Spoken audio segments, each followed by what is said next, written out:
Welcome back to Nightmare Logic, where we dissect your fears and find out what makes them tick. We're your hosts, Christopher Smith and Peter Sawyer. And we're here today with a special guest, our friend Taffeta Darling, who will educate us about the grim and nerdy world of horror comic books. All right. Okay. All right, guys. Welcome. We're back another week. Beware the Ides of March, right? Is it? I don't know what day that is. Ides of March is the middle of March. God damn it. All right. I thought it was just like... Well, by the time you're hearing this, it is the Ides of March. So beware the Ides of March. Does anyone know what that means? Yeah, it was Julius Caesar. I think it was in Shakespeare, actually. Said, beware the Ides of March, because Julius Caesar was executed on the 15th. Damn, look at you, historian. Feels like yeah. Yeah. I took Latin for 3 years. Ah, okay. Well, hello. Yeah, so anyone do anything fun, see anything cool, or read anything interesting this week? Yeah, I saw something pretty unique. I am on Letterboxd a lot, and I follow Charles Piper. Shout out to Charles. He was a writer on Destroy All Neighbors.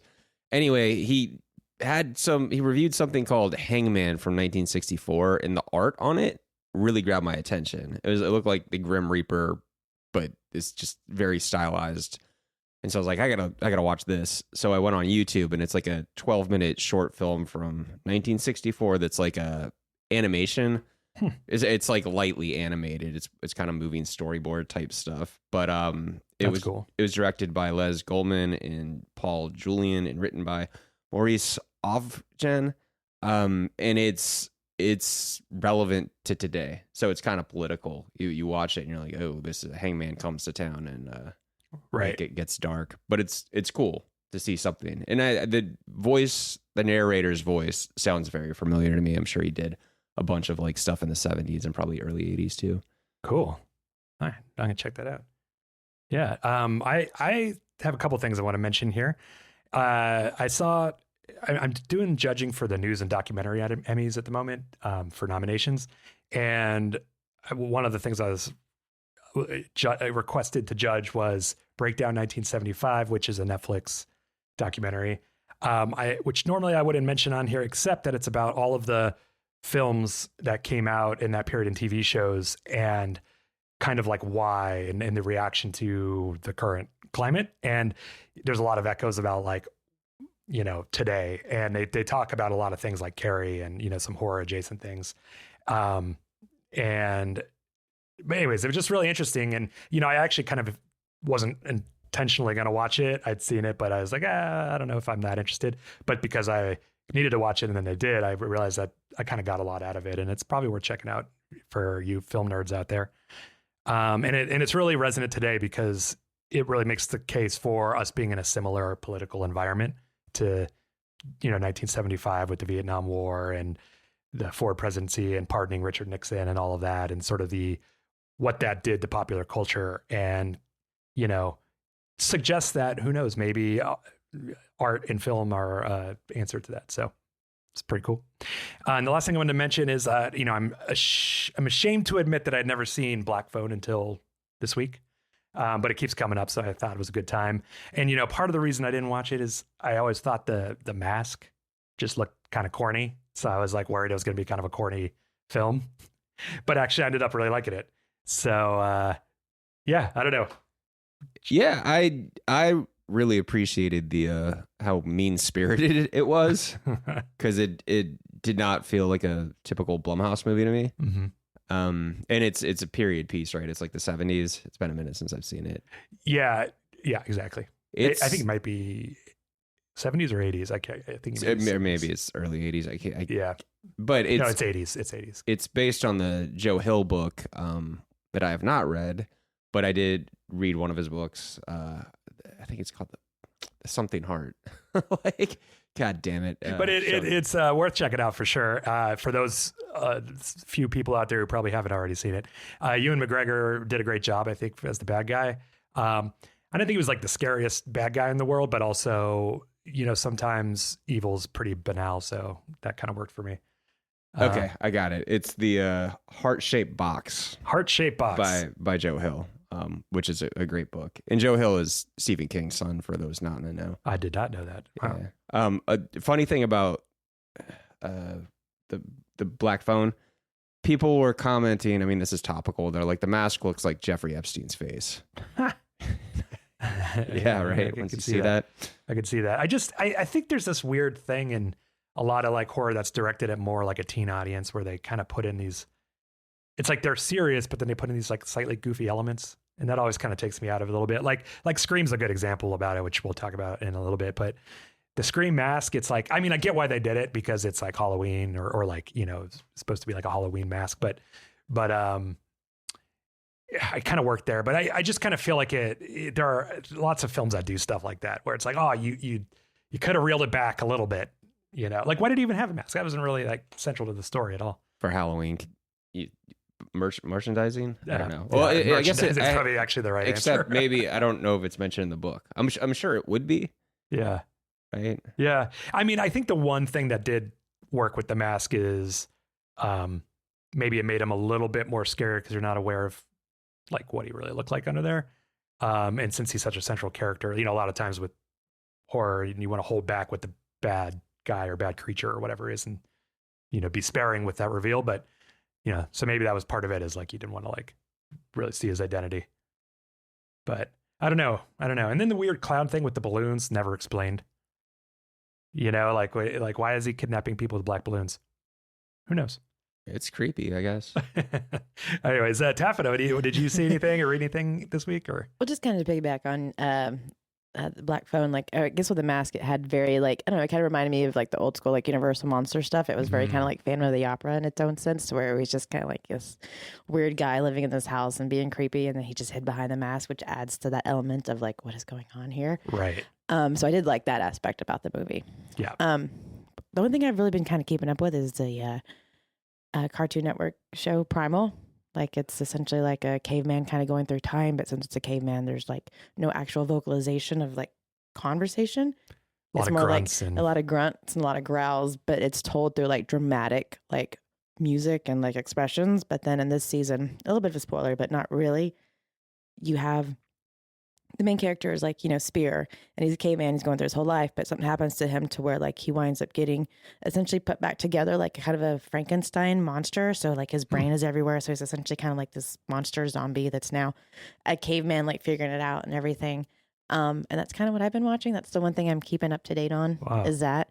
But I do like the aspect that they've added a little bit more horror, because they've added more like beasts and stuff, like these giant like warthogs that are like, you know, prehistoric size, so they're all like gruesome and it's gory, and there's like this one scene to where they're all like suckling on this like pig, and the way they do it, it's all like very like liquid television back in the day, you know, from MTV, to where it was just like very disturbing. Ren and Stimpy. I used to watch that all the time. Yeah, like it's so there's like moments Aeon in that. Flux was my jam. You know? Yeah, exactly. So it's kind of like that animation style. It's the same guy who did Samurai Jack and the Attack of the Clones. It's like all his production, but there's a lot more horror aspects in that I'm appreciating, because like you've got these beasts now that are just challenges for like the main dinosaur character. You know, that's one thing that's really great, I think, about animation is that, and particularly recently, I think animation's gotten so surreal, and they really, you know, can touch on like really interesting visualizations and stuff, because at the end of the day, animation is expensive, but it doesn't make it any more expensive to do something weird and crazy. Whereas like in live action, it's like that adds to the budget, you know? So I feel like there's a lot more experimentation and creative ideas around like story and happening in animation, you know? Yeah. Which is why it's great to have you, because I mean, we're going to be focused a little more on comic books, but you know, it's kind of in that same spirit. Anything else you want to mention? Or I mean, yeah, it's usually that. Like my comfort shows that I watch usually are horror stuff. Like one of my favorite ones is like Event Horizon. That's like my comfort one, and I'm sure most people have seen that. I watched that in Columbo. I love Columbo too. Columbo is like one of my favorite shows. Yeah, did you post something about Columbo like recently? Probably. I think I saw a screenshot of like Columbo. Nice. Yeah. Peter cool. Columbo.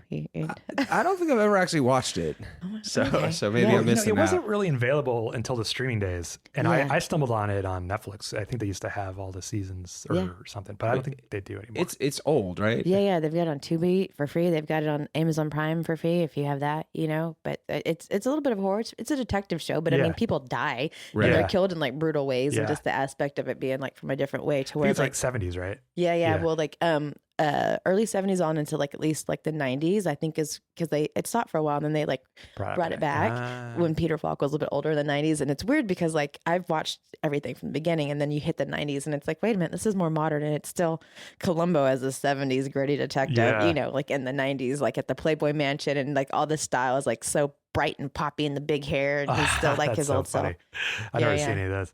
Yeah, it's cool because he's kind of the like, honestly, I think the precursor to a lot of that stuff like Murder, She Wrote, and it's like in that vein kind Yeah, of yeah. where, you know, like, oh, like Scooby-Doo even really, you know? Right around the same time, yeah, Yeah. especially the Don Knotts with Scooby Doo. Yeah. But that's, you know, I know it's not like straight horror, but like, I mean, there's a lot of people. I mean, everybody dies. That's how every episode starts with like someone getting like brutally killed, Yeah. you know, and you know what happens. But then the joy of it is trying to figure out with Columbo, how is he going to figure out who did it? You know, Yeah. because we know who did it. So how is he going to trap them? So, Yeah, and he's a great character. They really did a good job making him affable yet smart, but also like, you know, just fun to watch basically. so that's pretty much it. It's usually a bunch of old stuff.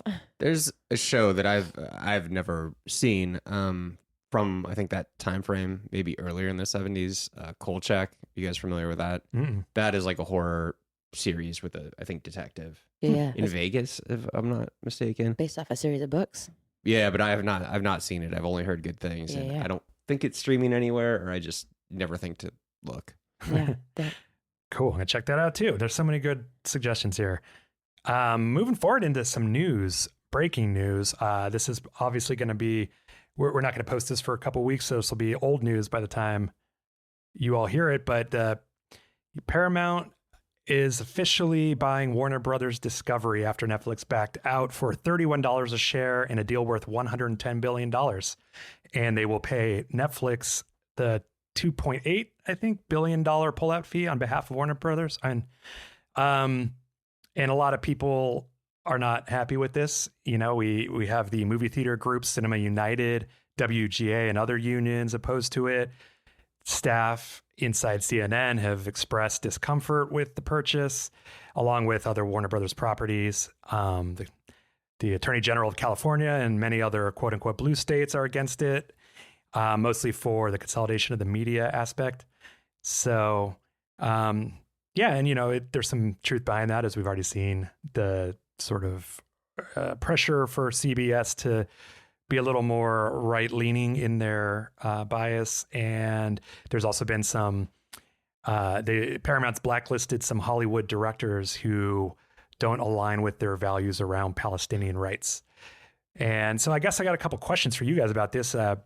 How big of a deal do you think it is, and as it relates to us as filmmakers in the film industry and other media entertainment properties? Well, real quick, I didn't want to interrupt, but I heard there's pushback for this, like someone's challenging it. Yeah, the California Attorney General I mentioned. I mean, because my understanding with mergers is that, you know, the states actually regulate business licenses and things like that, and you know, the FCC deals with all of the like bandwidth when it comes to TV and network television. But when it comes to things like cable and streaming, that's a little bit more, you know, business question. So anyways, there's multiple layers that they have to get approval through to do a merger of this size, including through the states. So there is a chance this might not happen then. Yeah, that's what the Attorney General of California said, that he's like, it's not a done deal yet. But, you know, with the way the government is, it's going to set up a big battle, I think, between the attorney generals and the White House, because for those who don't know, the current owner of Paramount is David Ellison, the son of Larry Ellison, multi-billionaire backer of Donald Trump. So, you know, essentially Donald Trump and his administration put their hand on the scale to kind of like suggest to Netflix they'd have a hard time passing regulatory approval and basically saying it'd be a done deal with Paramount, which is part of the reason I think Netflix opted not to counter, is that the writing was on the wall in terms of it being like a difficult battle. And, much more expensive than they wanted to actually pay. So I think that's why they backed out. A lot of people suggest that was actually a good call on their part, and their stock has since gone up quite a bit. Where it went down after they announced mergering. So anyways, yeah, back to the impact on our industries. What do you guys think? Do you think it's a big deal?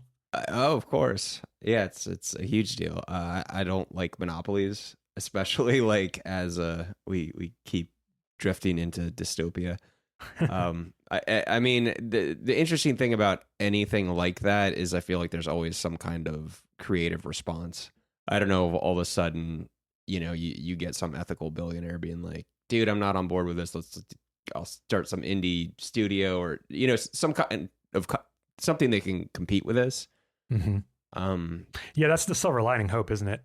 That, there's a like once you start losing, and this is the big problem as I see it, and you're touching on it, which is that the distribution options for indie films and also for funding films are, the more consolidation, the harder that is, because you used to have like 15, 20 places you could pitch projects to.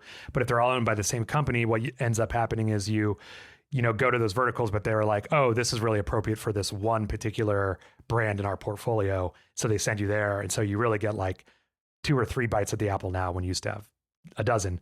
And what you're saying is that as a reaction to that, we're potentially going to see more indie forms of distribution, creative options for self-distribution, but also potentially alternative platforms and new companies. But the concern with that is like, if the money's not there, this stuff starts becoming more and more like a race to the bottom. You know what I mean?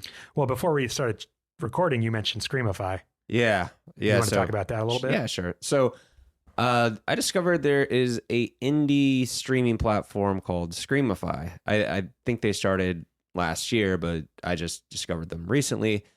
They put out, or they, in their library, it's like indie horror and shorts, as well as music videos. And this is going to sound like an ad because it's like, yeah, $2.99 a month, but that's what they're charging. And you can sign up for a free month trial. So I'm curious about it. It doesn't really show you what's in their library. So I feel like you might be rolling the dice, but that could be a good thing. Mm-hmm. Yeah. And that could be kind of some of that reaction we're seeing already from the consolidation, because this consolidation has been going on for for the last 20 years, but really accelerated since the pandemic. There's been, Warner Brothers has been bought and sold like 3 or 4 times in the last 5 years or something. It's like pretty crazy. But with Screamify, the thing I really liked about it was they say in their mission statement or whatever that part of this, the money that they get from it is to fund indie films, and supposedly they're going to have grants and things I think that you can apply for to fund your film. So if that comes to fruition, I think that's actually a really exciting model, I guess, for funding horror films in the future.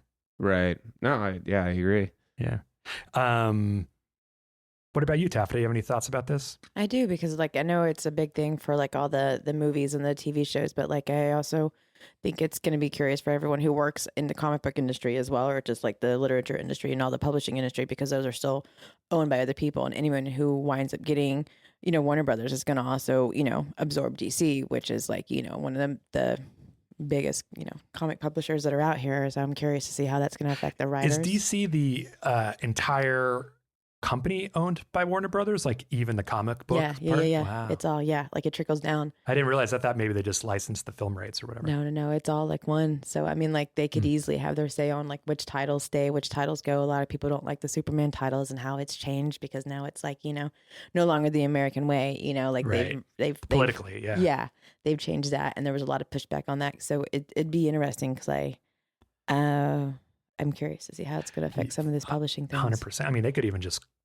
decide that the bottom line doesn't make sense and close it down. Absolutely. They could do essentially whatever they wanted if they own it. And I have a lot of friends who are creators that are kind of like concerned, because they're like, oh crap, well, what's going to happen with my job as far as like, doing anywhere from the marketing to the actual writing and the distribution and stuff. So, I just moved out here, so I'm just kind of learning everything, how it all goes or whatever else. But the one thing I do know is that like, it's not just going to impact like just the films. It's going to be felt like everywhere that's creative, unfortunately, if this does happen. Yeah. And Do they own more than just DC, or are there other properties? I know that Marvel's owned by Disney, obviously, which is not a player in this, but do they own, like, say, Dark Horse or any other of those brands? Vertigo, they just brought back, DC Vertigo, and they just launched a lot of times, a lot of new titles for that. But no, the independents are still, the independent as much as they can be. Yeah. Yeah, it's crazy. I mean, if you look at, I came across a graphic that showed all the different properties now that are going to be owned by David Ellison and the Ellison family. And it's, I mean, dozens of household names that, a lot of people don't even realize are part of the same company. It's crazy.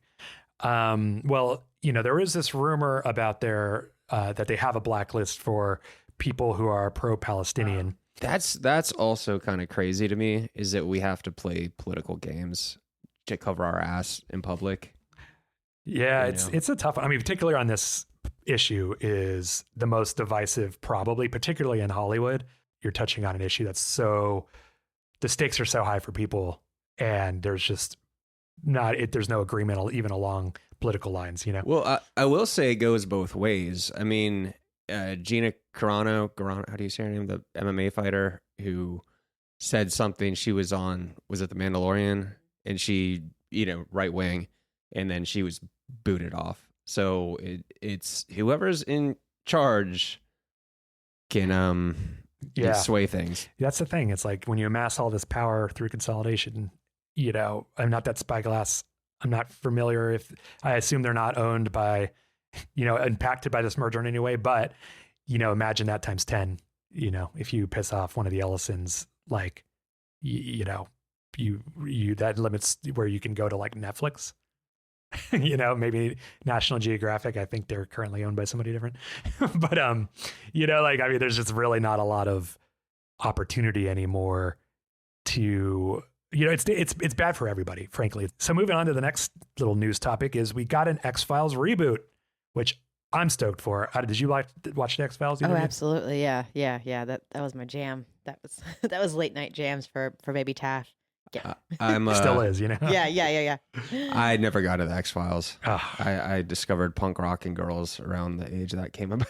So that was... Well, you don't have time for girls and X-Files? I mean, I think it was Friday nights, right? Like it was bad timing. Right, you're right. It was linear back then. We would videotape. My dad and stepmom were really into it, so they would videotape it for us, and we'd watch them later, I think. Yeah, X-Files and chill. Like I would go to guys' houses and have like pizza and popcorn and have X-Files in the background. Where were you in high school? Just making out with people while we're watching X-Files. God, that's 5 little horny teenage dreams right there. I mean, not you necessarily. I mean, you know what I mean. Knuckle that shaft. There's a lot of innuendo when you talk about podcast recording gear. So this new X-Files reboot is being spearheaded by Ryan Coogler of Sinners fame. And they have announced this week that they have cast their first star, which is Danielle Deadweiler from The Piano. And it's for Hulu. And it's going to be showrun by Jennifer Yale of The Copenhagen Test, which I'm not familiar with. What do you guys think, though? Is this promising? What's going on? I mean, I guess I don't have a dog in the fight, since like if it's different, it's not going to bother me the way it would like purists. Like people are very protective of something that they really enjoy, and anytime someone else comes along and plays with it, it can divide people. I mean, I mentioned last time, like I liked Sinners, but I didn't like the vampire aspect. So Coogler, you gotta impress people like me. Do better. Well, yeah, he's not show running it. And my understanding, he's directing and potentially writing the first episode, the pilot, which is usually how it goes. Is the like big name really only does like the first, does it, thing, and then they have their name on it, and they get a check every episode after that. I'm stoked for it. I think it's going to be interesting. I think the fun thing about the X-Files is it is just like an anthology. You don't necessarily have to have like the whole Mulder and Scully aspect of it, because the X-Files are ongoing. There's all this weird shit that's consistently and constantly happening. So they just get filed into the X-Files. So why wouldn't there be like another crew of, FBI agents who are coming into it to like discover it? So I'm stoked. I'm curious if they're going to try to do that male-female dynamic with the like, sexual tension aspect that they did in X-Files. I agree with you. You could do anything. And I actually think, now that you say that, it would probably be better if they did something different, because I just, the worst thing about reboots is when they go back to their old tricks, like like every once in a while, like sprinkling, it's like salt. You do like one or two callback kind of things. Great. But I think when you kind of dwell and just try to remake it and capture that nostalgia, like you always kind of trip up and fail.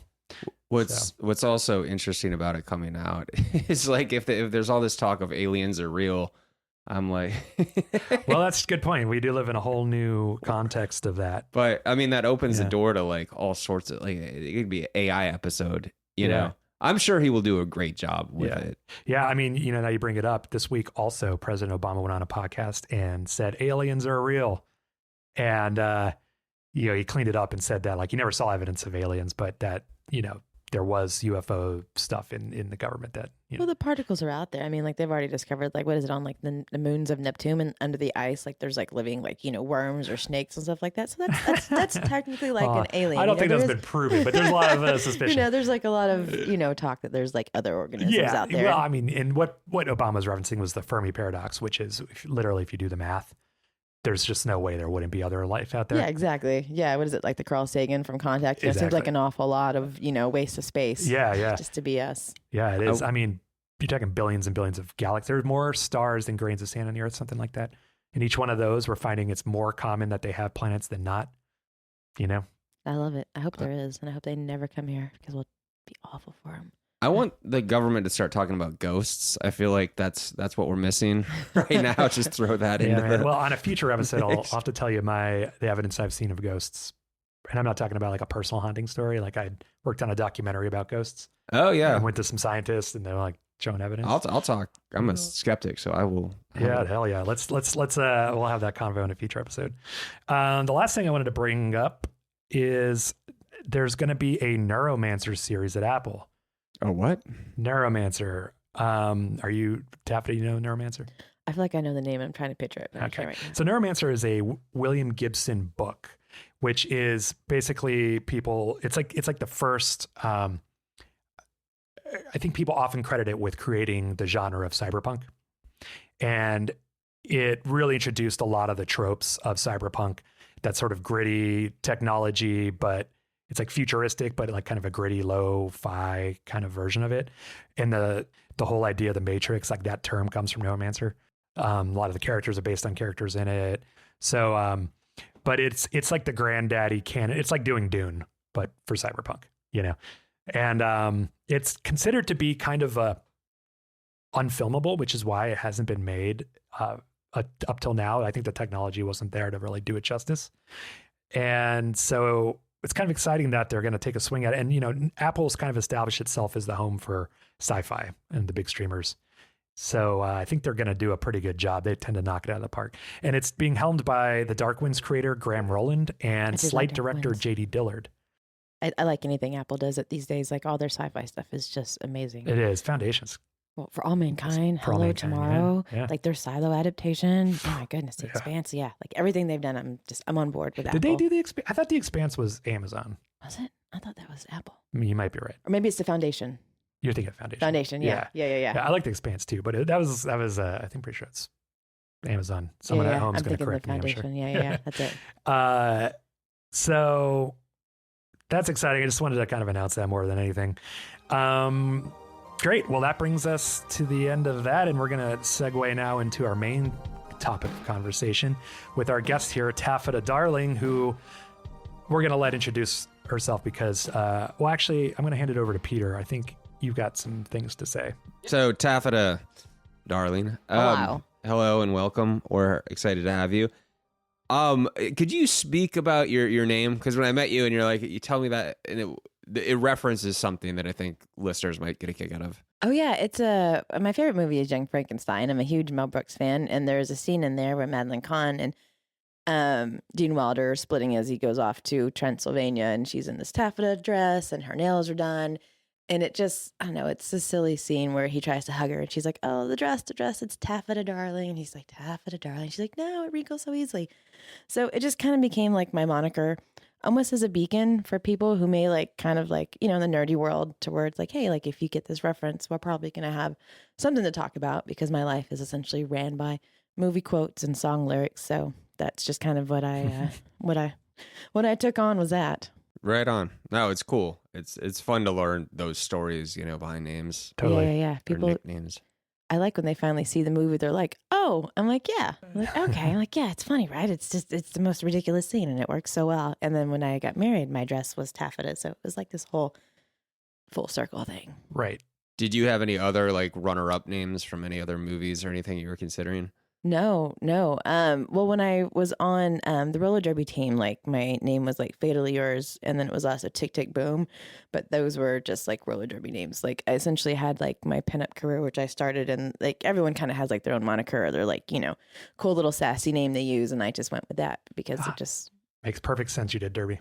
That's like a very Texas thing, I feel like. It is a very Texas Well, it's thing. big in Colorado too. Yeah, Right. Austin was like the roller girls in Austin were like the first like bank track to get picked up and were big, and Drew Barrymore did that whole movie about them and stuff like that. Yeah. Right. I guess that's why I'm thinking that. Mm-hmm. Well, that's very cool. Yeah. So you have a lot under your belt. You got pinup model, cosplayer. Mm-hmm. Stop me if I'm wrong. Yep. Convention moderator, Yep. pop culture historian, Yep. comic art specialist. Yep. And did we miss anything? I'm just all around cool person.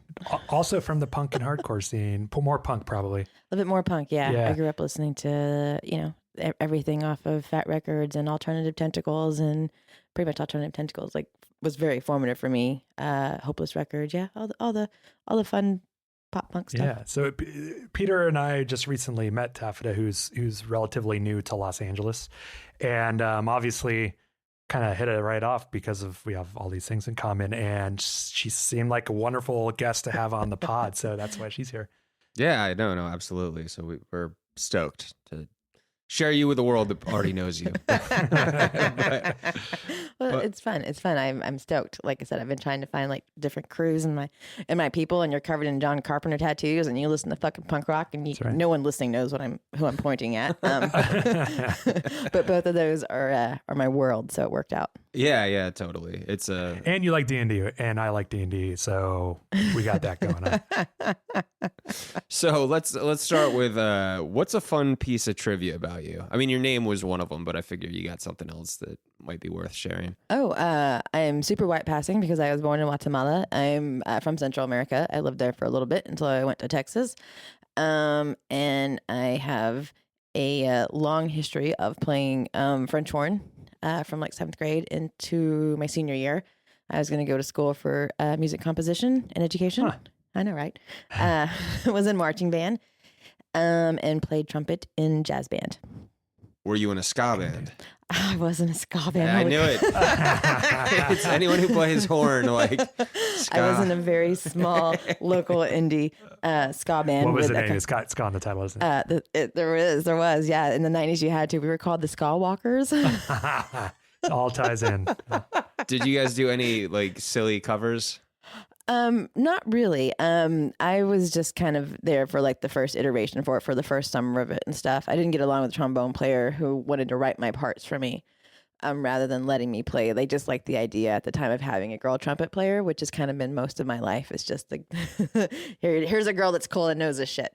So it became like kind of That's like why we have you here. I mean, I wasn't going to say anything, but I know my place. But we had like some fisticuffs, and Arno, if you're listening, Arno, I was still better than you. But It was the 90s. It was the It was a 90s. different time back then. Do you still practice? no, but I've thought about getting a horn because I'm curious to see like if my embouchure would still work and if I could still, play. I am curious, but I want to rent one before I buy one. Yep. That's cool. That was I did not see that coming at all, but That is funny. that's awesome. So one thing you told me about that I found very interesting as we started getting comic books is you made your own. I did. Could you talk about that? Yeah. Like back in the day, I came across some illustrators and some writers overseas, Stefano Cardicelli and Andrea Amenta. Because I did the pinup modeling and I did a lot of reference modeling for different, artists and stuff. So I'm kind of known for that in collaborations. And so they're like, hey, we'd like to feature you in our next comic. And I was like, okay, well, how about the story? And so I kind of gave them the basis for it, and they put it all together and they wrote it. And we did a Kickstarter for it, and it would, made the list of like things we like, and it, was kickstarted in probably like a couple of days. So that was cool. That's amazing. It was pretty ridiculous. And I came up with the name, The Mysterious Adventures of the Daring Darling Private Dick. I was heavily influenced by Buckaroo Banzai. And essentially, it was mainly a tribute to my cat that was dying. I thought him and I would have like one last adventure. And so we put it into a comic to where he was very interactive. He was my pilot and like my, conscience, where we went on all these adventures. And I was a private dick that was looking for relics. Essentially, it was like in the future, and Earth had become just like a museum of everything. So that was my adventures of going off and being hired as a bounty hunter and to bring back items to store. With your cat? Yes, with my cat. He was. See, I'm a cat person, so that resonates deeply with me. Yeah, that's very sweet. We're all cat people here at the pod. Yeah, I like dogs too, man. What the fuck? I got a dog too. I like dogs as well, but I'm just saying, like, I know. Like, Peter he doesn't want to mention this, but he got like 7 cats. So, well, yeah. I mean, I guess I'm not a cat or dog person. I favor the individual animal. Yeah, because I've met assholes on both sides of the fence, and also great. Totally. Cats tend to have more assholes, but that's just because they're they're naturally kind of aloof. Yeah, they're more independent than they are codependent, totally. like dogs. But if you get a good cat, man, it's like your best friend. That's who Houdini was. He was my soulmate. Yeah, and you feel like you earned it because dogs, like, they'll love you. Most dogs will just love you because you're fun. But cats, it's like, let me fill you out for a few years first, Yeah, exactly. I had him for 19 years. So nice. That's a good run. It was. I still don't feel that it was enough, but that was the comic book we did, and it was just really a tribute to him. Was he the one with a cool white? Oh no, that was Oa. That's Oa. Yeah, okay. Yeah. Oa is named for the planet Oa in the DC universe. I don't know. I just went with that. But Houdini was my. I got him in my marriage, like 25, 30 years ago. Not 30 years ago. I wasn't 15 when I got married. The real question is, how old were you when you got divorced? 30. 30. So you had a whole life before 30. Yeah. You were not the same person at 20 and 30, and that's pretty much what happened. We got married super early. Yeah, or 30 and 40, really. Yeah, that's true. But I got a cool cat out of it. Nice. It's a good name, Houdini. Yeah. I'm a big fan of Harry Houdini, and that was kind of like his tribute. And I adopted him in March, and Harry Houdini's birthday was like, I think, the week later. And I was like, all right, it works. Right on. That's very cool. So yeah, actually one other thing. Yeah. You and I share a huge love for Big Trouble in Little China. Yes. And you were immortalized in the Big Trouble in Little China comic series that Boom put out. Yes. Tell people how that happened, because that's second best thing to being in the movie, right? But you're yourself. I am. I'm part of the canon, which is amazing. At the time, my friend Fred Van Lente was writing it, and my friend Joe Eisma, who's a Texas guy and an artist friend of mine, they were the team on that, and they had come on my podcast when it first released, just because I wanted to talk to them about it. I was like, holy shit, you're doing a comic of my favorite movie. And issue 16 came out, and I just went and picked up my thing and was just reading it, and I was like, what? Oh my gosh. And so I had to call them and be like, hey, they're like, oh, did you see it? So I didn't know what was going to happen. I had no clue that was going to happen. And I have like 2 pages in that issue, and Jack Burton calls me out, and I have like my whole semi truck that says Fangirls on it, and that was pretty cool, because eventually I got to meet John Carpenter again, and he signed it for me, and he was like, well, what is this about? And I was like, well, I'm such a big fan, they put me in the comic. And he was like, what? I was like, I know, right? So he signed it. It's kind of my jam. I got to do the Peter Kwong and Jason Hong Big Trouble in Little China panel and talk to them for 30 minutes, and they signed it.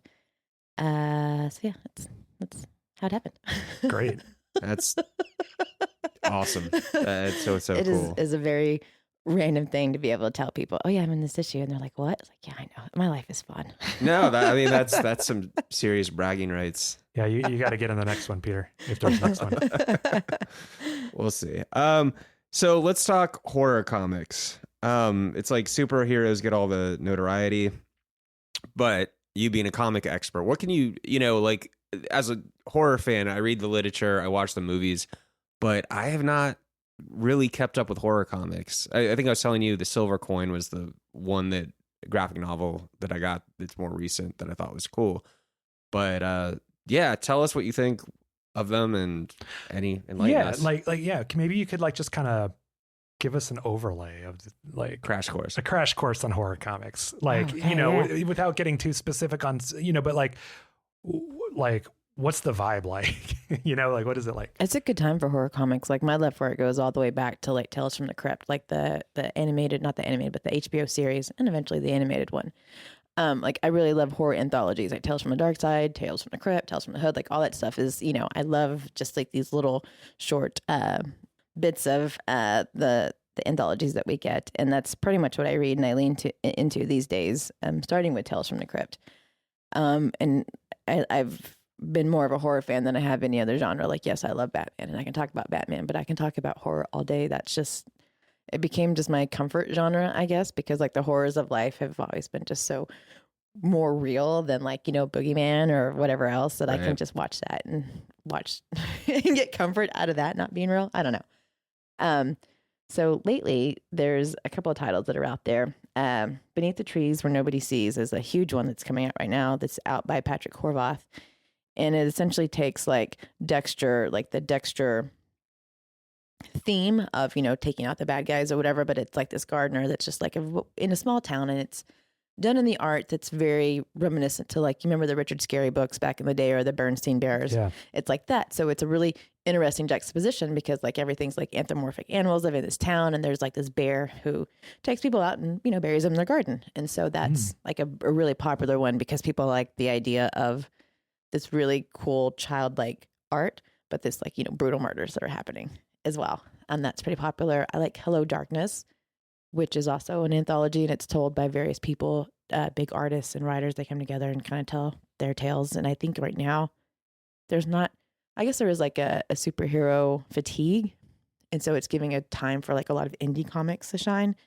And that's kind of one of the main things that like Ignition is doing. Like they're putting out a lot of their like horror comics, and that's kind of a new publication or a publisher from Jeremy Hahn, who did The Beauty back in the day, which is now like a TV show. Yeah, which supposedly is good. Yeah. A little different from the book, but it's out. You've got James Tynion, who does, Something is Killing the Children, and he's done House of Slaughter, and he's getting his stuff optioned. So like all these production companies are looking at indie horror to get better stories. And I think right now that's kind of where more readers are going as well, because I think if you have that fatigue of superheroes or whatever, you can find relief in anthologies or creepy shit that you can find on the shelf and stuff. Well, an IP is everything in Hollywood, so yeah. They don't, why take a risk on a new story that somebody wrote when you could just go buy one that has a fan base, Yeah, exactly. Is there a publisher that's kind of known for horror comics more than others? Probably Image. I think Image still reigns as far as like their ability to put more horror into people's eyes outside of DC and Marvel, because most people, when they think of comics, they think of that. And so I have people who come to the shop and they're like, oh, I didn't know there was this kind of comic, or there was, a sci-fi comic, or, what is this weird, like, face that's all melting and bleeding comic? It's like, yeah, dude, there's more than superheroes. And that's where I shine, because I can talk Batman, but I love suggesting new titles to people. But I think, answer your question, probably Image, because even though they're not as big as Marvel and DC, they're still pretty big when it comes to creator-owned titles. And because they let creators do their own thing, they have more of an audience. My first I used to collect comics when I was that age, that a lot of people do, which is like probably 8 through 12 or 13. And Image was my big, I pretty much only collected Image. And that was in the early day when Spawn was still like in the single digits, I think. Yeah. And, I had a couple of number ones, which I probably worth something now for all I know. But of course, my mom threw them away at some point, I'm sure. And anyways, but I never knew that they did horror, though. I mean, a lot of their comics were dark. That's what I liked about them compared to like X-Men or Marvel and DC.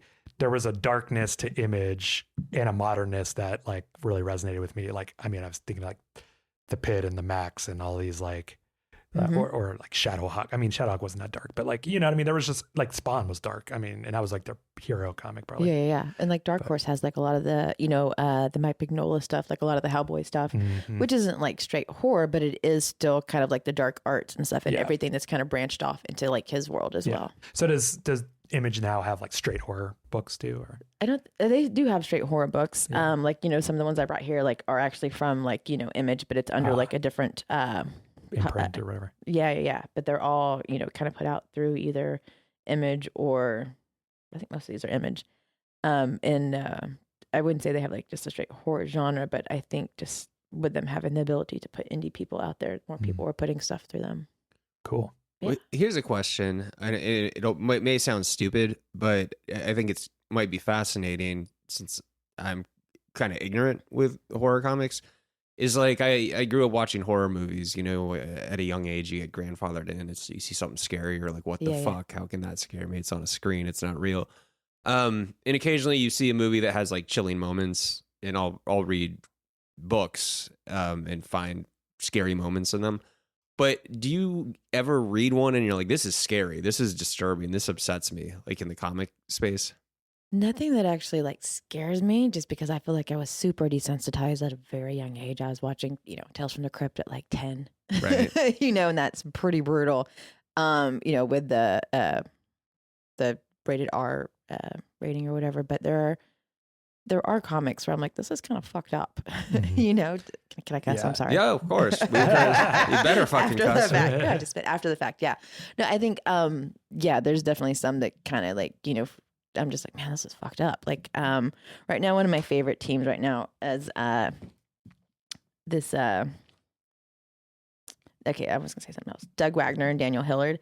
And they tend to like also make these really disturbing stories, but the art is so simple and colorful that I like that a lot. Like this one is just like this crazy furry convention and cult murder that happens.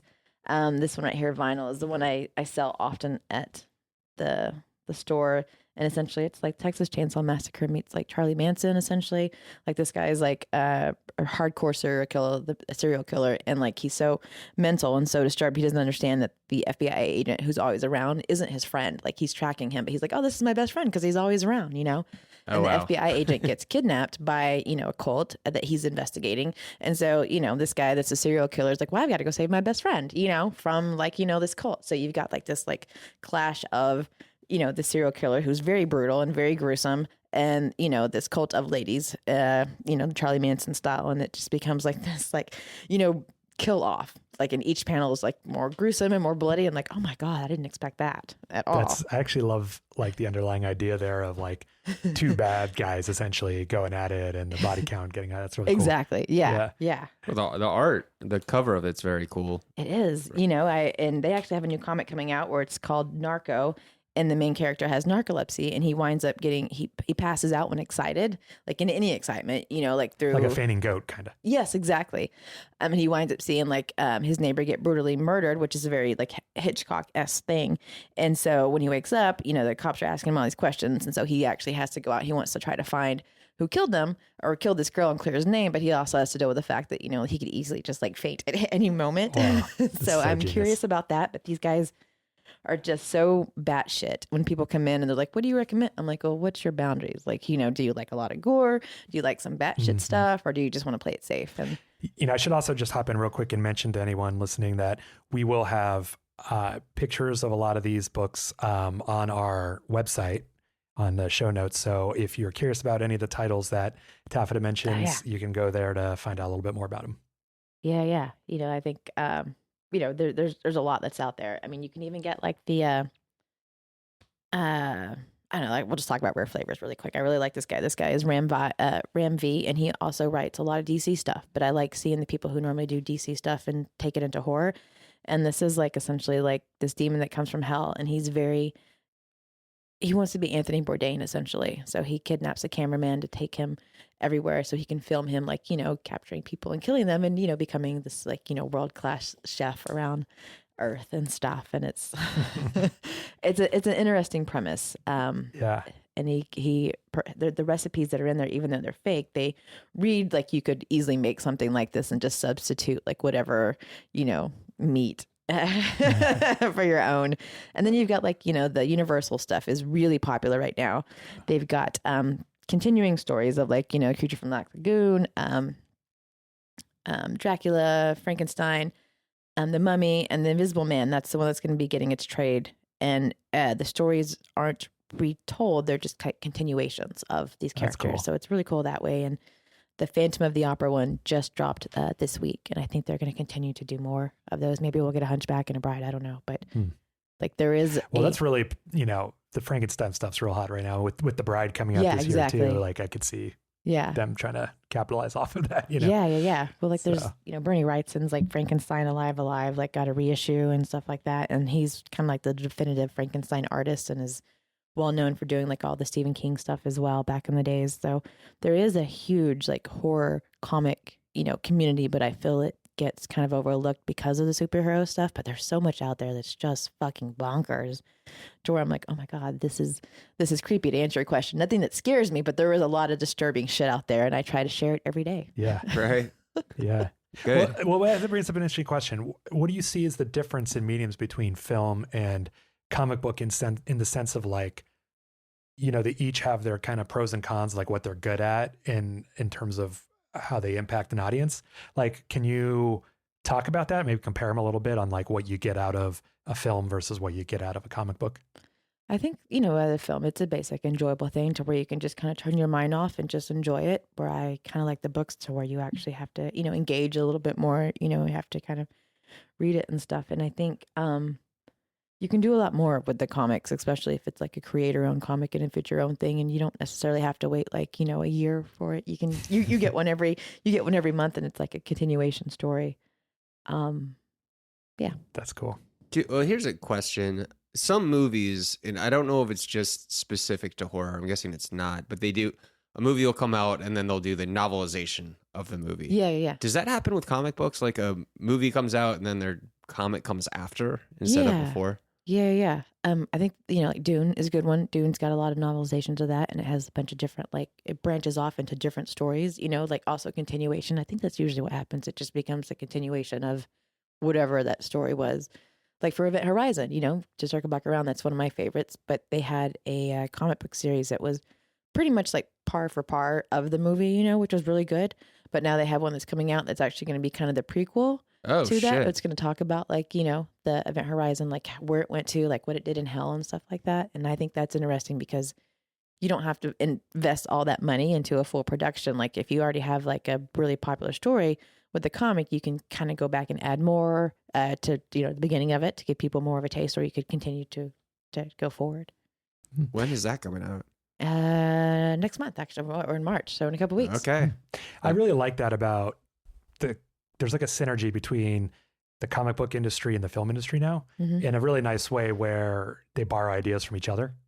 A lot of times, with superhero movies, obviously directly borrow story ideas and things like that, but they also borrow a lot of the language of cinema these days, looks like a comic book panel a lot of times, and specifically in certain genres, and it makes them feel more cinematic. Like I almost feel like comic books drive cinematography a lot, and I do cinematography, and I know a lot of cinematographers, and they all love comics, and they get a lot of ideas. I mean, from lighting to camera positioning, and even though it's 2D and there's no movement, in comics you can still see how the camera would move by the way the arrows that they're drawing and the way that the panels are connected and stuff. So you can even get like ideas for how to move the camera and they look like shots from movies. They really, it's pretty cool. It's also fascinating, and I mean this is, I'm sure, is like 20 years old, if not older, but when they started breaking out of the panels, if like someone's ripping someone's throat out, they might be in one panel ripping and reaching into the next panel and ripping someone's throat. Like that stuff really impressed me because it's like, coloring outside the lines kind of thing. Oh, absolutely. Yeah. There's some artists that do that they're it's pretty cool. But yeah, I think horror's got a good space for it right now. What is it? Smile, that movie Smile. Like there's a prequel comic for that that's out now. So I think they're Wow. looking to a lot of horror and indie stuff to bring to the mainstream, but without the big name publishers. That's cool. Yeah. That's great. Do you have anything else you want to ask? Or? Well, I guess this is sort of a pivot, but I think you're a gamer as well. I do, yeah, I do. I play some games. I like first person shooters, and I play a lot of random horror games, indie games. What are some so I play video games, but very seldomly, and it's like I will play the game and beat it and then not touch it for a year. But one game I've always been, I guess, loyal to was the Resident Evil games, and I never got into the Silent Hill games, but I know there's a lot of horror games out there. What are some of them that people should pay attention to?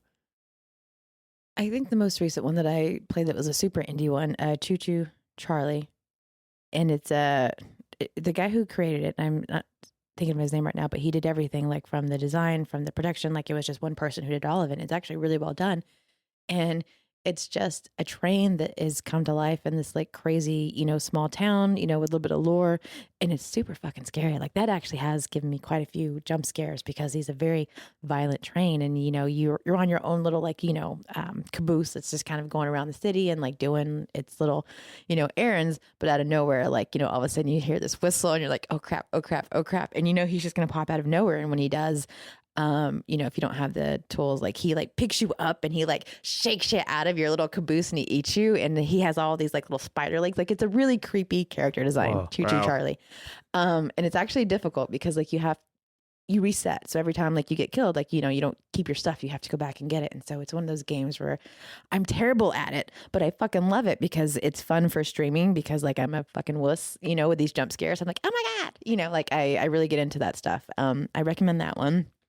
The Dredge, which is very Lovecrafty, and it's also, again, most of my stuff I play are indie games just because I like that stuff. And The Dredge, and it's very Lovecraftian.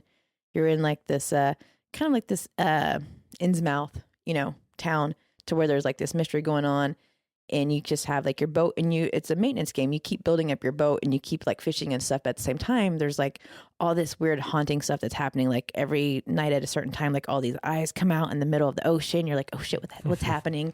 And then there's like a ghost anglerfish that comes after you, and you hear it whistling. And if you're not fast enough, it'll eat you.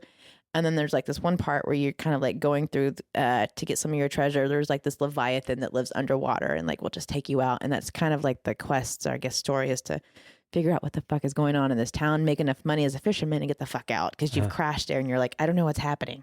Right. That's cool. Did you ever play Iron Lung, which is I didn't. Yeah. Well, are you familiar with it? No. Oh, well, it's kind of being talked about a lot right now because it was adapted to a film by a YouTuber who played it. Okay, cool. Super indie game. Nice. It's set on a distant moon where the oceans are blood, and you're a prisoner in this like breaking down submarine trying to harvest something or other. Yeah. And there's these like mysterious creatures trying to kill you. And the game is super lo-fi, like pixel art kind of. But Markiplier made it into a film and it premiered, and it was like top of the box office over Melania that weekend. Oh, of course. Something like that. So anyways, I was just curious if you had a chance to play it, but I haven't. Yeah, those are the main ones that I had been streaming lately with crews or like, my community. In fact, so many of them liked what I was playing. They went and played it and like got ahead of me, because I stream, just live, then I don't do any gaming outside of that. And so people were like getting ahead of me and then coming back and telling me where to go and maneuvering me, and like, oh no, you want to go here to get this particular like crazy charm so you can go give it to this mysterious man so he can give you this like harpoon to go kill this Leviathan. That's a genius cheat code. Be a streamer and be like, I'm going to play a little bit and then you guys tell me what to do. Yeah. No, and I love that. I always put in their backseat gaming. Tell me what to do. Well, so when you say indie games, what platform are they available on? Oh, for anything I play is on a Xbox. I have a Game Pass, which I think is worth it. It's like, $20 a month, unlimited, games for whatever's on their menu or whatever. And so that's usually where I find a lot of the stuff that I play. I'm just kind of curious about. The big one's Steam though. I mean, if you're a PC player. I'd love to do a PC, but I've always just kind of done my Twitch through that. Mm-hmm. But I think my all-time favorite horror game, and this may be weird for some people because I do play Resident Evil and I've done, Silent Hill, but BioShock is by far my favorite horror game ever. It's creepy in the sense of the first one, you know, where you're underground and you've got the big daddies, but I think BioShock Infinite is my favorite horror game because not only is it above, you know, in the clouds, and it's like the juxtaposition of it being very pretty and gorgeous, but the horror of it is just like how man has developed, you know, to where like we're part of like this cult that has moved and left, you know, the world because like they have these like very MAGA related views essentially. And so you're there to kind of like, you know, lead the revolution against them. And I think it tickles your liberal soul. It does. It does. It's one of my comfort movies because I essentially get to go around like, you know, killing racists. Yeah. And it's also Red Dead Redemption as well. It's got I've those seen moments, that scene, you know. right? So like there are moments in video games that aren't like straight horror, but they have these like moments of horror, you know, that are written into the story, and then you can kind of like, you know, be your own self like crusader to go in there and like, you know, save the day, be like, fuck you racists. when you were a kid, did you go to the arcade? I did. What was your go-to? Darkstalkers. Like Darkstalkers is still my favorite all-time fighting game. It's funny because there was Six Flags out where I grew up, and there was the Boomtown arcade, and it was the only arcade that actually had a Darkstalkers. So I had a season pass just to go play video games all day. That's amazing. I really miss kind of the arcade culture. Yeah. Like it was so exciting. There was a game that I came across because you remember Operation Wolf, like the shooter game? Yeah. There was a game where you were doing that, but it was zombies. And this is like late 80s. It's called Beastbuster. But I thought it was the coolest thing ever because it was like out of Return of the Living Dead or something because you're in an urban environment and you're shooting these zombies. And it was... I love those games. Yeah. Wild.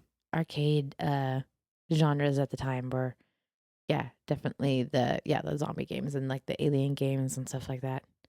But Darkstalkers was my jam just because it was monsters. You know, it's not scary, but it's monsters. So I had a question going back to comic books. For people who want to start collecting indie comic books, what's your advice to getting into it, where to go to buy them, what to do first, who to talk to, anything like that might come to mind? All that can be answered at your local comic book shop. Nice. Where to buy them, recommendations. For me, like I said, people come in and they, when they ask for recommendations, I'm like, what are you looking for? Like, you know, I literally just ask, what are your boundaries? What kind of horror or what kind of superhero or whatever? Like, you know, what you got? Because then I can pull out, you know, that way. And I think, just going, or even to your library. Your librarian probably has like a lot of good ideas too. Library. I don't really think of them for comics, but that's a good call. Yeah. Your local librarian has probably tons of graphic novels. Our shop, and I know a lot of shops actually donate a lot of graphic novels to the local library, and people come in trying to sell this stuff. I always say, you know what, your local library could probably benefit way more than us because we're not going to do anything with it for like at least a year because we donate some stuff to the troops at Christmas. So I usually send people to their library. But if you're looking for more modern stuff, go to your local comic shop and be like, hey, I'm curious in horror, you know, what you got? And I guarantee they'll pull out at least 20 books and be like, we got this, that's Is there like a starting point in terms of like, this is like the typical seminal, like this is canon, this is like, well, you should start with one of these? Or I guess yes and no. Like for me, like I go back, I always recommend Tales from the Crypt or any of the EC stuff, the Weird Science stuff, because that was pre-code horror, you know, comic stuff. And in fact, that was the reason we have the horror or the code is because of Bill Gaines and EC Comics and stuff. So if people really want to get to the heart of horror comics, I suggest going back to like the 1950s. Is the code this? Are you referring to the same one that was in place in the film industry as well? Hays Code, or is it a different code for comics? I think eventually they did cross over because there was the big trials back in the day of, you know, they McCarthyism. They were suing like, you know, EC Comics to put labels and warnings and for them to be censored. And they were like, no, fuck you. And then the comic code came essentially about that, like what could be shown, what couldn't be shown. Yeah. But that's not still in place, presumably. There is still a comics code because like if you look at a lot of the comics, it'll say comics code approved. But obviously as the time has furthered, so has what the tolerance is and what the, you know, the ratings are. So it's basically just a rating system now. Essentially, yes. Well, yes. What's funny about all that stuff is like we were all of the age to, you know, parental advisory stickers on records. It's like, oh, well, I need to hear this. Yeah, exactly. That's Exactly. And this is what I should buy. You know? Yeah. exactly. That's usually, the pre-code stuff is what I recommend. I just think that's the beginning, and that's the heart of horror comics is, EC. Okay. So, here's something that just dawned on me. As a kid, I've had this experience, and I feel like it's kind of a stereotype, but like, you go to a record store and they're total snobs and dicks to you. Are comic book shops like that? Or are they way more welcoming to? Oh no, most places are like that. That's why I go above and beyond to try to welcome people, and I think that's why the demographics of my shop that I now manage have changed a bit and continue to grow. And I get a lot more subs. I get a lot more. We love our doll community. We get a lot of LGBT trans people that come in. Doll community. Hmm? What is that? I don't know anything about. Yeah, that. that's part of the LGBT community. Oh, it's like call doll. When you say doll, like people who the trans community usually is referred to as dolls. Oh, yeah, okay. sweet dolls, or at least in my circle, in what we say and stuff. Oh no, that's cool. Yeah, So, is that comic specific or just I'm just No, out I of think the just loop? in general. Yeah, I think in general. It's weird. I thought I was pretty tapped into that stuff. It's something that I've only learned in the past couple months because the shops I work at, there are a lot of LGBT people that run them and stuff. So, Right. I'm still learning as well too. I have the memory to try to keep up on that stuff. Yeah. But yeah, like I think. Cool. Yeah. Do you have any last? One questions? last thing. Yeah. Because we're talking about comic books and we're talking about movies. You are regular at Comic-Con? Yes. So that it seems like that went from comic books to just anything pop culture. Yes. Is comic books still the forefront of that, or has movies taken over, or is it just kind of blended together? Oh no, movies and celebrities have definitely taken over Comic Cons, and it's sometimes it's misleading because you're like, oh, it's a Comic Con, and you go there, and the alley comic book artists and writers are in the back, and there may be like two or three of them. Yeah, yeah. But there are some that are like heavy comic centric that I'm thankful for. But yeah, mainly it is just like celebrities these days. Right. That checks out. Everything's exploited. Everything Yes. cool. Great. Well, is there any last thoughts you want to leave about comics for the audience? No, it is. Well, I guess just support your local comic shop. Excellent. And do you have anything to plug, or like where can people find you and all that stuff? Yeah, on Instagram as the Taffeta Darling, on Threads as the Taffeta Darling. Those are my two main ones that I'm active on. I don't use Twitter. I have a Facebook page, Fangirl in Dallas, that I rarely post on because Facebook is pointless. So mainly, if you're looking for any sort of recommendations, you can find them on my Instagram and Threads. Great. So let's move on to a quick segment here on what's coming out this week to be aware of. These will probably be out by the time you hear this, but The Bride is actually dropping this weekend, which is written and directed by Maggie Gyllenhaal, stars Jessica Buckley, Jake Gyllenhaal, and Christian Bale. And my understanding is it's kind of like a Bonnie and Clyde take on centering Frankenstein's bride in her own story. And the description on IMDb says, in 1930 Chicago, Frankenstein asked Dr. Euphronius to help create a companion to give life to a murdered woman as the bride, sparking romance, police interest, and radical social change. So it's going to be interesting to kind of juxtapose that with Guillermo del Toro's Frankenstein from late last year. I'm curious about it. I definitely want to see it. It'll probably be a while before I do, but I am very curious about it. Yeah. And then Heel, which I actually don't know anything about other than what I'm reading right now, which is a 19-year-old criminal, Tommy, is kidnapped and forced into a rehabilitation process by a dysfunctional couple, Chris and Catherine, who try to make him a good boy. Tommy must find a way to escape. And this is like a kind of a thriller horror, I understand, but it's directed by John Kamasa, written by Bartek Bartosik and Nakash Khalid. I'm sorry if I butchered that. Starring Stephanie Graham, Andrea Riseborough, and Anson Boone. So keep your eye out for that. I had seen this is one of those movies where I saw the trailer forever ago and completely forgot about it until right now. Did it look good? No, I thought it looked interesting for sure. So I'm curious about that. Though, Cool. Didn't Redux come out this weekend? That just dropped. This is Next weekend. the weekend of March 6th. Damn, man, it's hard to keep up. Yeah, I know. So you'll probably be hearing this actually the weekend after that. So they'll already be out. And if you want to check out the trailers for that, if you haven't already, you can go to our website and we'll put that in the show notes as well. So, what are you guys doing this week? Anything fun? Anything you're looking forward to? I'm sure there's something. Yeah, you always got something. I'm going to be real. Like sometimes just stuff just kind of pops up. Like I went to the closing of that David Lynch art show last night and I was like, all right, That's cool. You should have mentioned that earlier. Yeah, that was just something that I had planned. I guess I don't have anything. It would have been at Big Texas Terror this weekend, actually.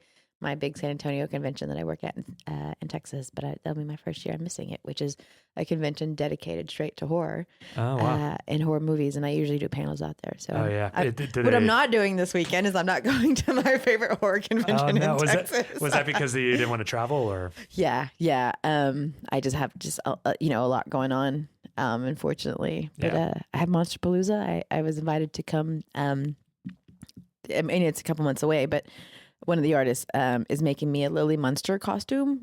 She's out there, and she's making me into a painting as Lily Munster. So she has invited me to come to Monsterpalooza dressed as Lily Munster and promote her new painting. Like, nice. Sometimes I'm like Vanna White of the convention. Vanna White. That's fun. Yeah.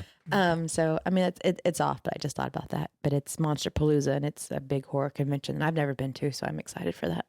Right on. Yeah, Peter's been a few times. Yeah, there's two. There's Monsterpalooza, which I guess is more towards the late spring, early summer, and then fall is Son of Monsterpalooza, or I'm saying it backwards. I can't remember which one. No, I think that's legit because I went to Sons of when I first landed in LA. It was like that weekend. I was like, okay, I'll go check it out. It was small, but I hear Monsterpalooza is like huge. So yeah, I think it also depends the year and the day and all that. Who the guests are. The one they had in Pasadena a couple years ago was crazy big. Well, in San Diego, Comic-Con's not too far off. Do you usually go to that? Or? Oh yeah, for sure. I've only been twice, but I'm excited to go now. That was a huge part in moving out here too. Yeah, 2 hours away from here. Was being in the comic scene in the community. Like we call that summer camp because it's 4 days of just nonstop comics, and I can eat that up all day. Nice. So I don't have anything going on this weekend, but in the future, that's what I got. Cool. And Peter, what about you? Going to see anything? Do anything? We have a meeting with our friend Nikhil. Oh yeah, Friday. Hang out with Nikhil. Nikhil's going to help us potentially get some projects in front of, potential collaborators to do our next feature. So yeah, fingers crossed. Fingers crossed. Oh, I love Nikhil.